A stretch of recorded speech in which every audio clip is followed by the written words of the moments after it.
হে মুসলিম উম্মাহ, এটি একদমই স্পষ্ট, মুসলিম শাসক গোষ্ঠী পশ্চিমা ক্রুসেডারদের মিত্র হিসেবে গ্রহণ করেছে।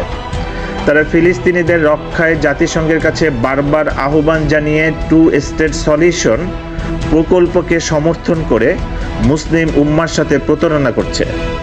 নারী ও শিশু হত্যাকারী নিকৃষ্ট জালেমদের সাথে হাত মিলানো প্রমাণ করে এসব শাসক গোষ্ঠী এদেরই একজন। আর তাই এদের কাছে কিছু আশা করা তো দূরে থাক, এদেরকে আর এক মুহূর্তের জন্য শাসক হিসাবে মেনে নেওয়া নিঃসন্দেহে একটি অপরাধ। কিন্তু আমরা যদি আমাদের ইতিহাসের দিকে ফিরে তাকাই, তাহলে একটি বিপরীত চিত্র দেখতে পাই। আমরা দেখতে চাই ইসলামিক নেতৃত্ব যখন শক্তিশালী এবং ঐক্যবদ্ধ, তখন আল আকসার এই পবিত্র ভূমি এবং এর জনগণকে বিদেশি আগ্রাসন থেকে রক্ষা করতে তাদের জীবন দিতে প্রস্তুত ছিলেন।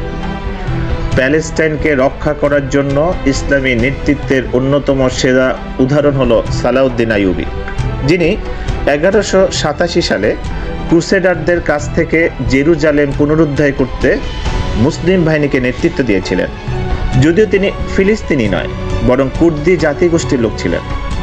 জেরুজালেম অভিযানের সময় ক্রুসেডাররা সতর্ক করে বলেছিল, জেরুজালেমের দিকে অগ্রসর হলে আপনার একটি চোখ নষ্ট হতে পারে। উত্তরে সালাউদ্দিন বললেন, আমি আল্লাহর নামে শপথ করে বলছি, আমি জেরুজালেমের দিকে অগ্রসর হবই, এমনকি যদি আমাকে জেরুজালেমে অন্ধ হয়েও প্রবেশ করতে হয়। এমনকি যখন তাকে জিজ্ঞাসা করা হয়েছিল যে আপনি মিশর, সিরিয়া এবং অন্যান্য ভূখণ্ডের সুলতান, তবুও আমরা আপনাকে হাসতে দেখি না, তিনি উত্তর দিয়েছিলেন, যখন বাইতুল মাকদিস জেরুজালেম ক্রুসেডারদের হাতে বন্দী, তখন আমি সালাউদ্দিন কিভাবে হাসতে পারি।